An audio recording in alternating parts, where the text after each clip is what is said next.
Visakha steel ప్లాంట్కు CISF భద్రతను ఉపసంహరించాలంటూ కేంద్ర హోంశాఖ ఉత్తర్వులు జారీ చేసింది. స్టీల్ ప్లాంట్లో ప్రస్తుతం విధులు నిర్వహిస్తున్న సిఐఎస్ఎఫ్ సిబ్బంది మొత్తాన్ని వెనక్కి తీసుకునేందుకు 3 నెలల గడువు ఇచ్చినట్టు తెలుస్తుంది. నవంబర్ 17 నాటికి సిఐఎస్ఎఫ్ యూనిట్ను పూర్తిగా ఖాళీ చేయాలని ఆదేశించినట్లు సమాచారం.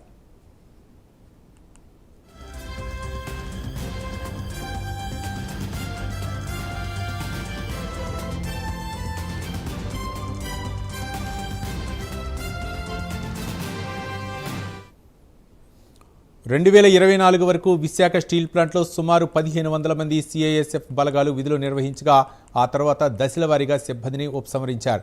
ప్రస్తుతం 350 మంది సెక్యూరిటీ సిబ్బంది, మరో 120 మంది ఫైర్ సేఫ్టీ సిబ్బంది విధుల్లో కొనసాగుతున్నారు.